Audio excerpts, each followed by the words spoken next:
Guys, I was just playing chess to try to clear my mind of all that's been going on, and I realized that the left has become a cult of anti-truth that's been deliberately orchestrated to take away people's ability to think because they're planning something. And the assassination on Trump before the RNC was deliberate. They failed only because God stepped in, but the plan was to take him out before then, to prevent momentum for Republicans to win. Because if they win, and I'm going to show you a video confirming this in a moment, the globalists have admitted that their agenda will be destroyed and that there will be no way to achieve a world government. In the next few months, a lot's going to happen. They're becoming desperate, and they're desperate because they don't have a lot of time. I'm going to show you this video right now of a globalist, this globalist saying that if Trump is elected, there's no chance. Here it is, this person right here. Very likely. And if it happens, it is likely to be the kind of like the death blow to what remains of the global order. And he says it openly. Now again, it should be clear that many of these politicians, these weak, destroyed men, have made it their life mission because they're so deformed that they want to create a global tyranny where their failures as humans can be covered up. They present a false dichotomy, a false binary vision of the world, as if you have to choose between patriotism and globalism, between being loyal. As if you have to choose between right and wrong, up and down, left and right. Terms that mean the opposite of each other can mean the same because truth, according to our ideology, is relative. To your nation and being loyal to some kind of, I don't know, global government or whatever. So the reason why electing Trump would be a death blow to the global agenda is because it proves once and for all they can be resisted, that the people can resist them. And I'm talking in symbolism purely, not even practically, because Trump will only be in office for 4 years and then they could try again. But the reason why it's a death blow permanently is because it proves symbolically that the people can say no. The people have a way to stop them. And in the mind of the people, they will be emboldened and they will be brave anytime somebody tries to do this. But a lot's going to change because Trump, if it were not for God, would have died. He was meant to die that day. And right now they're panicking. They don't know what to do. I was realizing this as I was playing against this guy. I don't know what the false flag is going to be, but they're desperate. And they're assessing the position, the tactics of it, and they're trying to decide what they're going to do. There's only a couple months until the election. We have the rest of July, August, September, and October. They're going to do something. They're going to do something in August or September. They have, but probably in August, but maybe September as well. And they're conditioning for this moment so that the populace can turn a blind eye to them doing horrible things, to them waging warfare on American patriots, which they're planning to do. They want the normies to be able to turn a blind eye, and the way they've done this is they've run a psychological operation called the resentment of leftism, which ravages the person's ability to think and makes them recognize anything that is objectively true as inherently oppressive, and then reject it because it violates the Marxist hierarchy of virtue. You see this everywhere you look, and I was asking myself, okay, so we see daily leftists from, Mark Hamill to random women to Destiny to take your pick of deranged, broken person. We see these people which have gotten to this point, just been led down this other path by the Marxist resentment to the point where their brains no longer function and they cannot integrate with truth because it's too enraging, it's too triggering, it's too oppressive. And you ask yourself, what was the point of doing that? Why have tens of millions of Americans had their ability to think be destroyed, targeted? Their reasoning faculties that would result in cogent and moral understanding.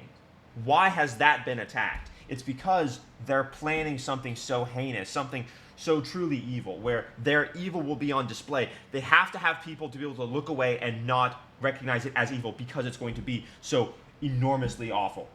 They have to have people conditioned. And this Trump assassination was a wake-up call. Because keep in mind, they wanted, the plan was for Trump to die, but when he didn't, we got to see how many leftists are openly evil. And I'm not talking about politics. I mean, they admit to be evil because they say they wanted the shooter not to miss. They wanted him to die. There are people walking around, normies, politicians, streamers, people on social media, millions and millions of leftists wanted that to happen. And they're upset that it didn't. And they're conditioning of millions of leftists into not being able to think or recognize objective morality or recognize any form of mental or physical order as oppression. That's what they think is going to allow them to do this. The endless demonization of any person that they disagree with as worse than them because of this inverted Marxist hierarchy. Just hours after Trump survived an assassination attempt, a reporter starts repeating old slander lines from 2018. Their brains have been broken. Their brains have been destroyed. What is that change going to look like, Don? What practically your father as president? This guy is starting by pretending to ask a real question as a real reporter, but then it just takes a very eerie, weird turn. This is at the RNC right after Trump survived an assassination attempt. I think you would even say was a divisive figure. What's it going to look like in the second? So he just said Trump's a divisive figure after Trump was almost assassinated because the left has been spewing divisive propaganda for 8 years in a row. As president, I think you would even say was a divisive figure. What's it going to look like in the second term? I don't think he was a divisive figure at all. I think the media created divisiveness around him. They lied about Russia collusion. So the totally coherent response, delivering accountability and objectivism to the reporter, sends him into a spiral. Because the left is constantly bombarded with the two choices of take on individual identity rather than your group membership to an ideology, and therefore take responsibility for your own ideas rather than being fed ideas and told what to think. Or revert back to the group membership ideology where you don't have to think, you're told by the ideology what to say, and you're told that if you do that, you're a good person. That's exactly what you see here.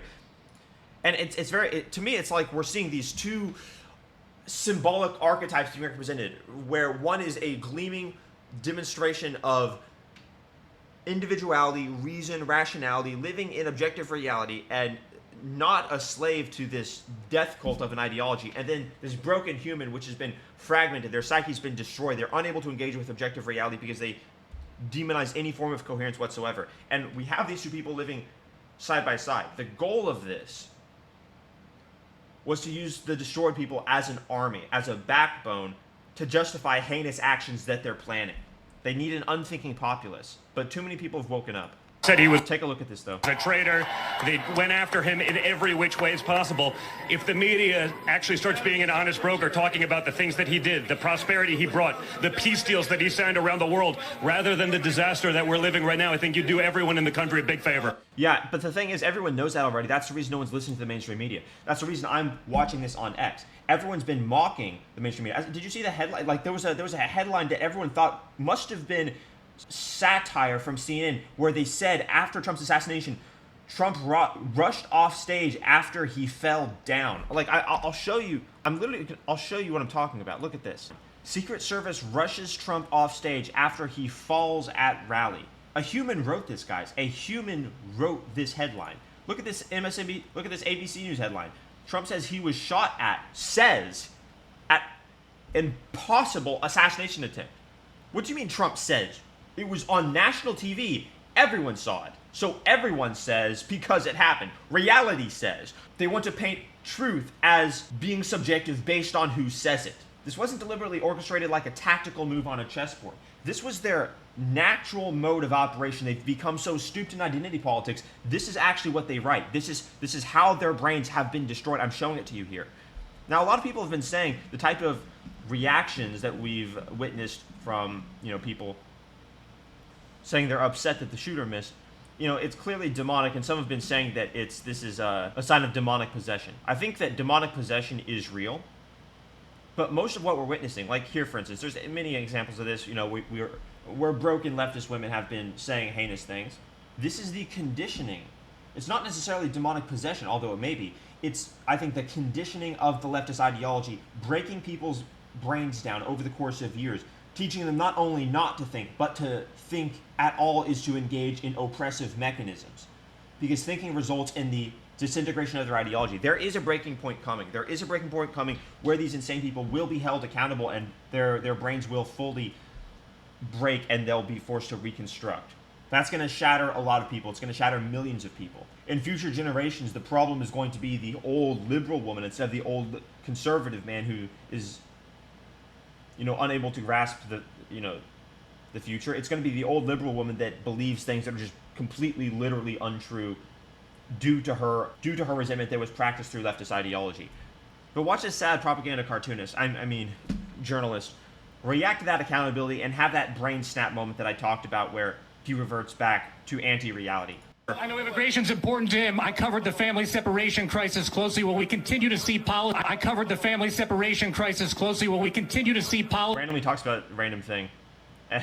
You can tell they're all laughing at him now because this is very pathetic. Policies like separating 5,000 children deliberately from their parents. You mean the Obama administration? You know they didn't do that, sir. Okay, sure.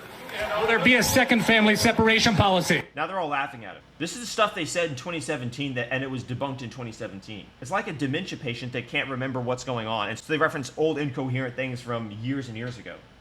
What is sad and kind of interesting, though, is that if you were to get a leftist to watch this, they wouldn't see where this guy went wrong because their brains have been wrecked. Their brains have been trained to recognize cogent cognitive processes as discrimination, as untenable. They wouldn't look at the fact that he just asked them a question about Trump's presidency that was already separated from reality because Trump just survived an assassination attempt. And while still carrying the baggage of all of mainstream media's endless lies for 8 years that are narcissistic and psychopathic beyond comprehension, then has the nerve to compound that and call Trump divisive, gets held accountable, and then references an anti-truth that was debunked in 2017. They don't see anything wrong with that because they don't have a necessity to adhere to reality as far as they're concerned. Their brains have been broken. If I were you, I'd be looking out for a false flag event because there's going to be one. The globalists are getting desperate.